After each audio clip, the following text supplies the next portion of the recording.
Primero entonces, tenemos aquí lo que deben decir. Debe ser una historia basada en la propia experiencia. Vete a tu casa, a los tuyos, y cuéntales cuán grandes cosas el Señor ha hecho contigo y cómo ha tenido misericordia de ti. No deben ir a sus hogares y comenzar a predicar sin dilación. No se les ordena que hagan eso. No deben comenzar a seleccionar temas doctrinales para exponerlos, esforzándose por convencer a las personas sobre sus puntos de vista y sentimientos peculiares. No deben ir a casa con diversas doctrinas aprendidas recientemente para tratar de enseñarlas. Al menos, no se les ordena que hagan eso. Pueden hacerlo, si quieren, y nadie se les opondrá, pero deben ir a casa y decir, no lo que han creído, sino lo que han sentido, a lo que ustedes verdaderamente saben que les pertenece.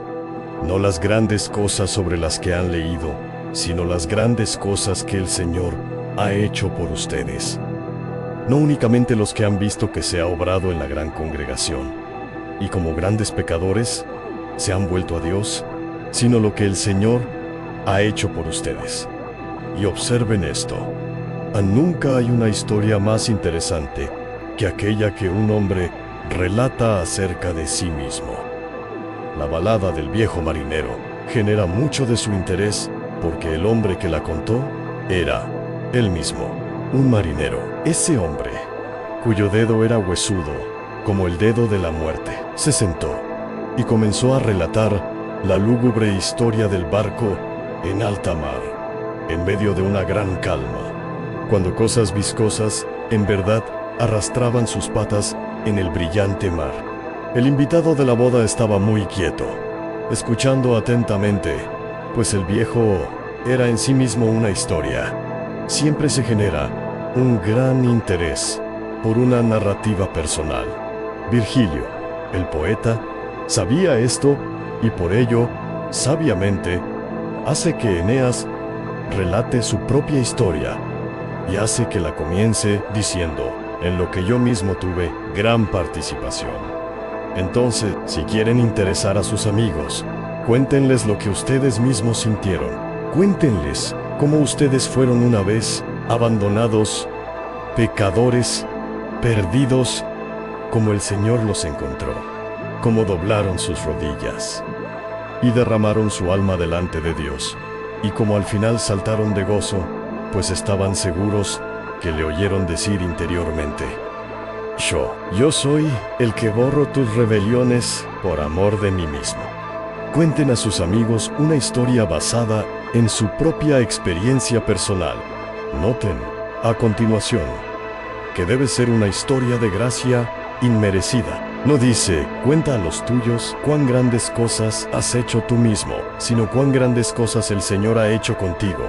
El hombre que siempre está convencido del libre albedrío y del poder de la criatura y niega las doctrinas de la gracia, invariablemente mezcla mucho de lo que él mismo ha hecho cuando cuenta su experiencia. Pero el creyente en la gracia soberana, que sostiene las grandiosas verdades cardinales del Evangelio, ignora esto y declara, contaré lo que el Señor ha hecho conmigo.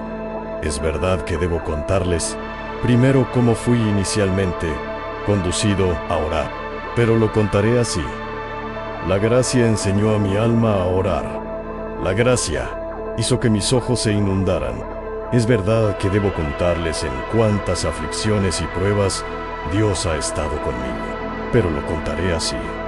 La gracia me ha guardado hasta este día y no me abandonará. No cuentan nada acerca de sus propias acciones, o decisiones, u oraciones, o búsquedas, sino que todo lo atribuye al amor y a la gracia del grandioso Dios que mira con amor a los pecadores y los convierte en sus hijos y herederos de la vida eterna. Vete a tu casa, joven, y cuenta la historia del pobre pecador. Vete a tu casa, jovencita, y abre tu diario y cuenta a tus amigos historias de gracia. Cuéntales las poderosas obras que la mano de Dios ha obrado en ti por su amor inmerecido, soberano y gratuito. Cuenta una historia de gracia inmerecida junto a la chimenea familiar. A continuación, el relato de este pobre hombre fue una historia agradecida. Yo sé que fue una historia agradecida, porque el hombre dijo: les contaré cuán grandes cosas el Señor ha hecho conmigo, y sin querer involucrar, para nada, ningún juego de palabras. Hago la observación que un hombre que es agradecido está siempre lleno de la grandeza de la misericordia que Dios le ha mostrado. Siempre piensa que lo que Dios ha hecho por él es inmensamente bueno y supremamente grandioso. Tal vez, cuando estés contando la historia, alguno de tus amigos preguntará: ¿y qué con eso? Y tu respuesta será: tal vez no es algo grande para ti, pero lo es para mí. Tú dices que arrepentirse es poca cosa, pero a mí me parece todo lo contrario. Es algo grandioso y precioso ser conducido a reconocerme como pecador y a confesarlo. Dices tú que es poca cosa haber encontrado un Salvador. Míralos a la cara y diles si ustedes lo hubiesen encontrado también. No lo considerarían poca cosa. Consideran poca cosa que me haya quitado la carga de mi espalda, pero si ustedes hubieran sufrido con esa carga y sentido su peso como lo he sentido durante largos años, no considerarían poca cosa ser emancipados y liberados por una mirada a la cruz.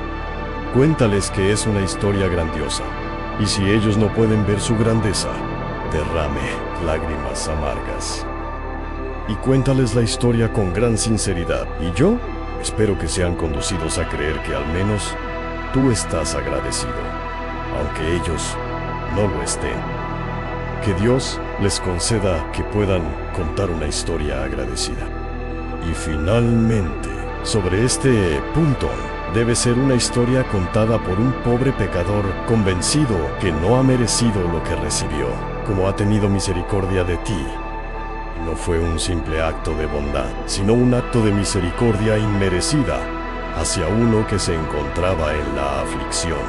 He oído a hombres que cuentan la historia de su conversión y de su vida espiritual de tal forma que mi corazón los ha aborrecido, tanto a ellos como a su historia, pues han contado sus pecados como si verdaderamente se jactaran de la grandeza de su crimen, y han mencionado el amor de Dios sin una lágrima de gratitud, sin la simple acción de gracias de un corazón realmente humilde, sino, más bien, como si se exaltasen cuando exaltaban a Dios.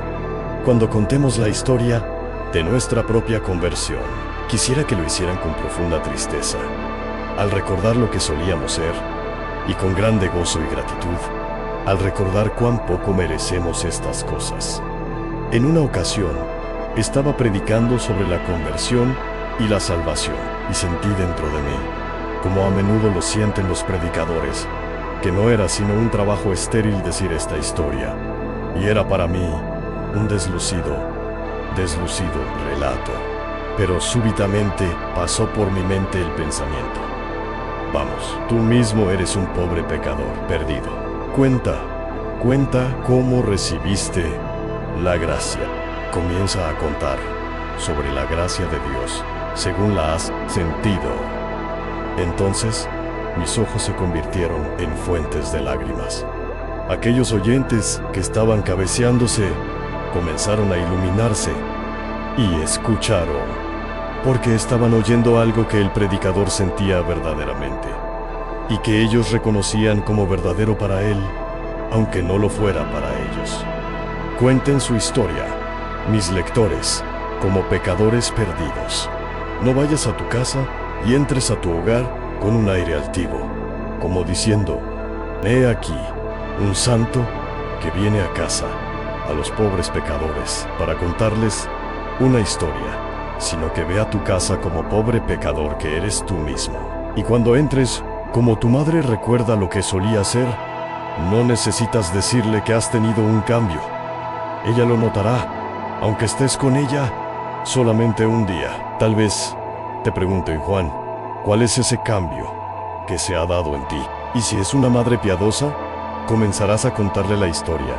Y yo sé, y aunque seas un hombre, no te avergonzarás que te lo diga, que rodeará tu cuello con sus brazos, y te dará un beso como no lo hizo nunca antes, pues eres su hijo que ha nacido 2 veces, su hijo del que ya no se apartará jamás, aunque la misma muerte los divida por un breve instante. Vete a tu casa, a los tuyos, y cuéntales cuán grandes cosas el Señor ha hecho contigo, y cómo ha tenido misericordia de ti.